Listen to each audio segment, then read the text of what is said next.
North US, they've all set their sights on making Scotland the launch pad into space. We're in the build-up to blast off. But how can we square those extraterrestrial ambitions with the commitment to protect the planet? Well, Daniel Smith is the founder of Astro Agency and co-chair of the Scottish Space Leadership Council. Good morning, Daniel.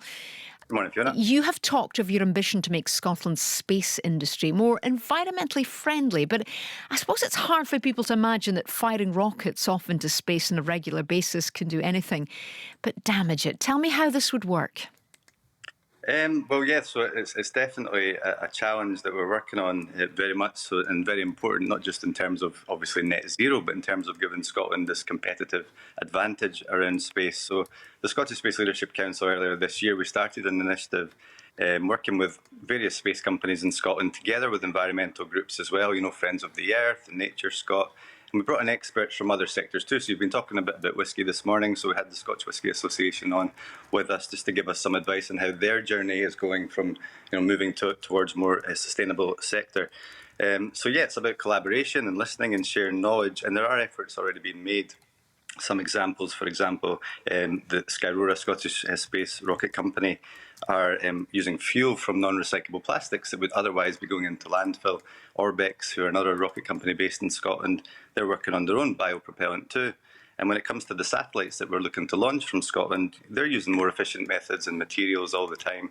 And satellites are generally getting smaller too. We're not talking about bus sizes or washing machine sizes anymore. It's more like size of a loaf of bread or a can of iron brew, although obviously there's other drinks available. So, Daniel, are you talking about limiting the damage, or do you think it is possible to do this on a net zero basis? Is that achievable? I think it's about contributing to the net zero challenge. So, in terms of downstream data that we use from satellites, we're already in a really good place. We can use that data for so many incredible reasons, both to help businesses, but also to help the environment, to monitor, landslides or illegal fishing or, coastal erosion and things like that. But the enabler for all that to happen is obviously launch, and that's where the challenge is going to be. It's never going to be environmentally friendly, I wouldn't say.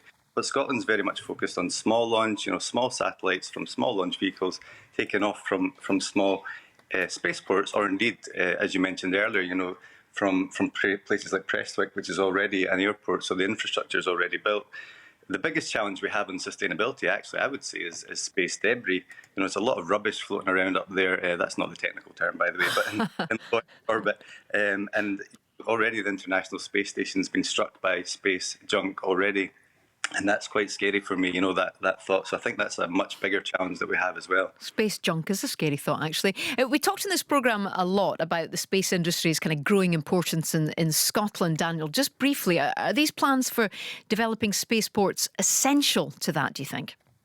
I think so. It's kind of like the missing piece of the puzzle, really. We've got this opportunity to be a one-stop shop for Europe when it comes to commercial space, and it's the launch part that's missing. We already build more satellites in Glasgow, small satellites, than anywhere else in the world outside of California. So these developing spaceports and the launch vehicles, they can kind of bridge the gap between that and the data. And there's amazing things happening with space data. Several companies in Scotland are using space data to give insight to businesses, but also to do some of these things I mentioned earlier on that really help the environment. Companies like GSI in Edinburgh are using space data to measure forests, and when it comes to carbon capture, there's a company called Astrosat that we're working with mental health charities during the pandemic to help them to identify where people are living in isolation. This idea that you can use space to help people for mental health reasons is really exciting. And amazing, mind-blowing stuff, Daniel. It is, isn't it? Listen, thank you so much for that, for your time. That's Daniel Smith, founder of Astro Agency and co-chair of the Scottish Space Leadership Council. My. At Waterloo, Napoleon